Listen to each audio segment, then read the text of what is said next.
po, magandang araw po sa atin mga kaamigo at welcome po sa ating panibagong vlog. At ang ating pong iba-vlog ngayon ay yung tungkol po sa aking kunting tanim-tanim dito na medyo nakakapagpitas na po tayo ng gulay. At ipapakita ko din po sa inyo yung update sa aking baboy na natitira, kung ano na pong nangyari. At sige po, ito po mga kaamigo. Ayan po mga kaamigo yung aking baboy. Nung previous vlog ko po niyan ay ano po sila, 5. At ngayon po ay dadalawa na lang. Natitira ay itong isa gagawin po namin inahin, at yung isa ay medyo bansot, palakihin po at kung ano ang mapag-anuhan po sa kanya, o kung pwede din siyang gawing inahin po silang dalawa, at para po makabawi-bawi naman po. At medyo ano po talaga ngayon, inaabot ng trahedya ng mga baboy dito sa amin. At di ko nga po alam kung iilan na lang po kami dito may baboy.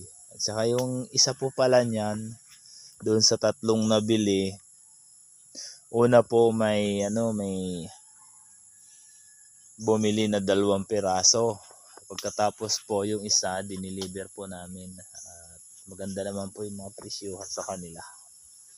At ito nga po, ganun po ang update sa aking baboy.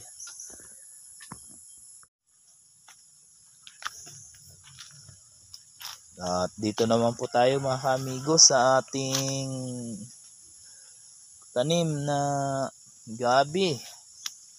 Ito po gabi na to ay yung kulay violet siya.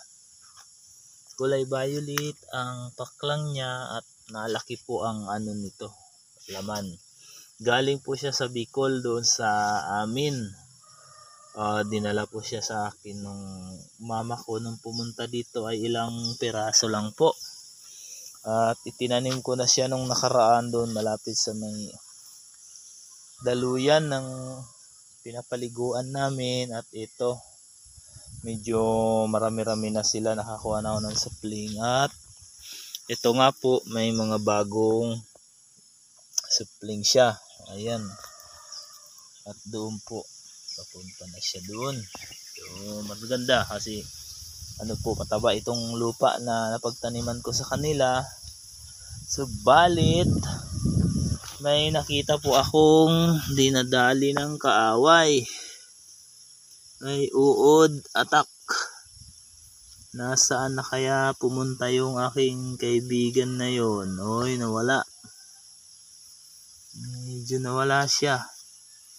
Saan kaya pumunta yon? Pinudpud, halos maubos yung dahon. Ito nga, wala na. Ayan. Ito po sila. Marami-rami din po itong puno. Ilang puno din po ito. At sa atin naman pong sitaw na ilang piraso ay magpipitas na po tayo. Ito po. At ay bunga na pwedeng pakinabangan. Pero ano po mga kaamigo, pangalawang ano ko na to nito, pitas. Yung unang pinitas ko po ay 6 na piraso lang yata yun, mga unang bunga. Ay, nabali ang sanga.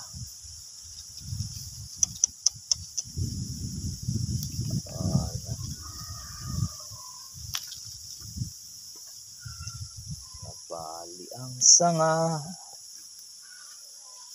Ito, pwede na to.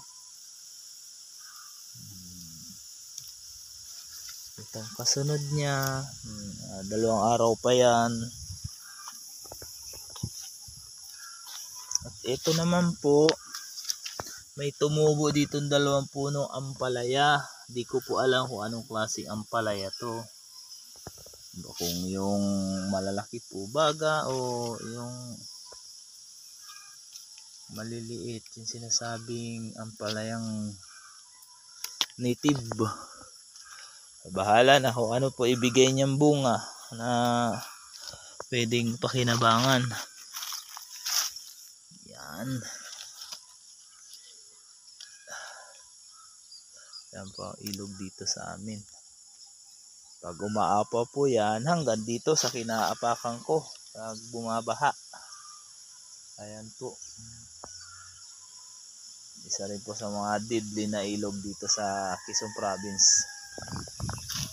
At ito, sama na rin may mais. May ilang puno, kaya lang payat. Tapos may kamuting kahoy. Ayan po sila, kamuting kahoy. Marami-rami din po yan. At talong na namumulaklak na. Lapit na tayong pitas. Wala pong abono yan mga kaamigo. Hindi ko po inaabonuhan dahil mataba naman ang lupa po dito. Ayan.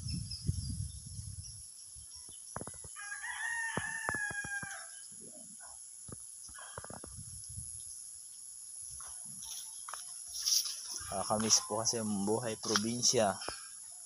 Pag wala ka pong ginagawa, dito ka.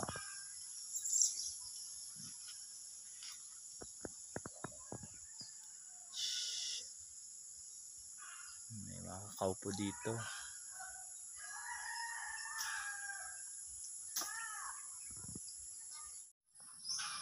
Ayan po mga kaamigo. At yung una ko po pitas, 6 na piraso. Ito naman pong pangalawang pitas ay 7.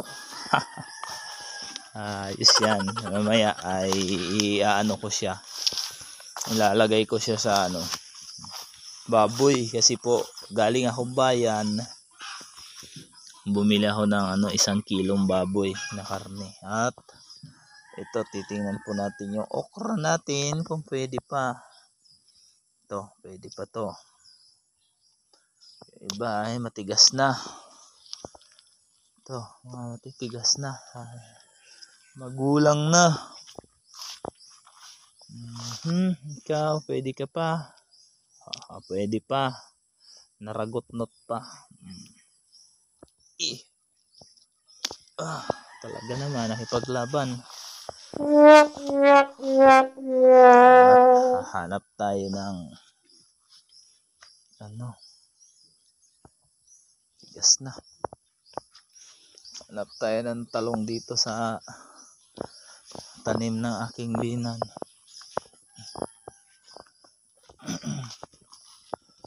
Dito anong mapapakinabangan dito. Ito din po ang kino-cultivate at tinataniman ng aking binang babae. At nililibang-libangan niya po. Mga hinog ng sili. Pupula na. Pupula ng labi.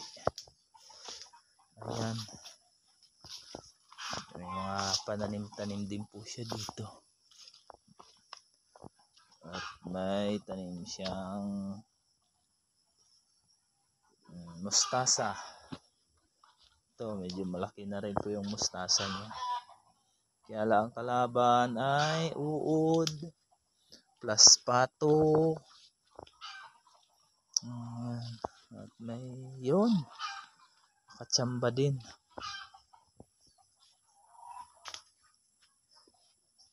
Katsamba din ng isang talong. Ayos na to. Ayan, hanap na lang ako ng kangkong. Baka may makita kayo ilang pirasong kangkong dyan. Ayos na ang buto-buto. Ay sinigang na kami nito. Sinigang na liempo. Ay. Dito po yung mga kamigo. Ito yung mga kasamahan pa ho nung gabi na yun. Ayan, mayroon pa po dito mga pananim. Ayan po. Marami pa ho sila.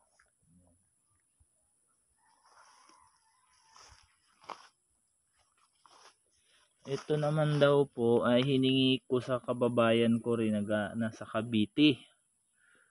Kumuha po ako niya ng ano siya.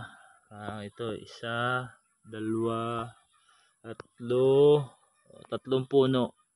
At itinanim ko po dito ay para paramihin daw. Galing din daw ng Bicol pero ibang variety din po ng gabi. At nalaki daw po anong laman nito. Taon ang nito, mga 3 taon daw, malaki na daw po ang niyan, laman. Yun, may mga kasama. At yan naman po mga puti na yan. Yan na po yung dinatnan ko dito na gabi dito sa Quezon. Yan po siya.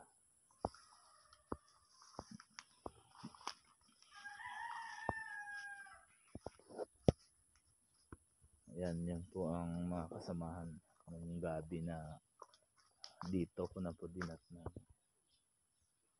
Yan ang po ang likod ng aking tindahan.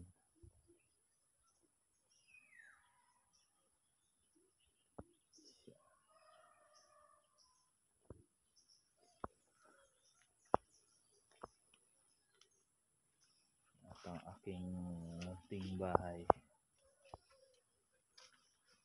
Aming sahod dyan.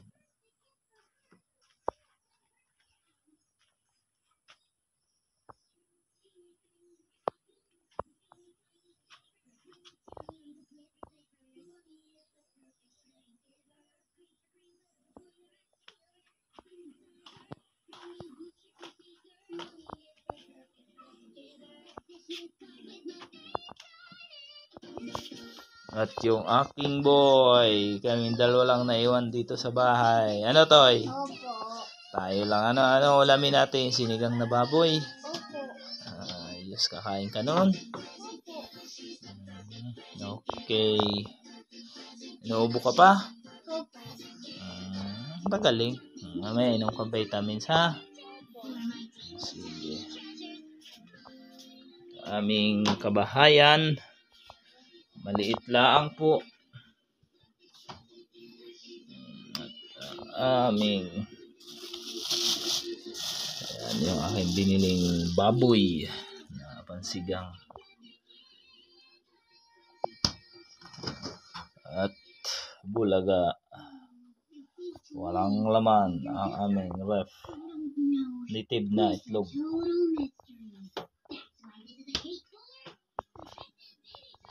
Ayan po mga ka-amigo, hanggang dito na lang po muna ang ating vlog na maibabahagi sa inyo at abang-abang na lang po sa susunod na naman po na ating edisyon sa Morante Indicena Vlog.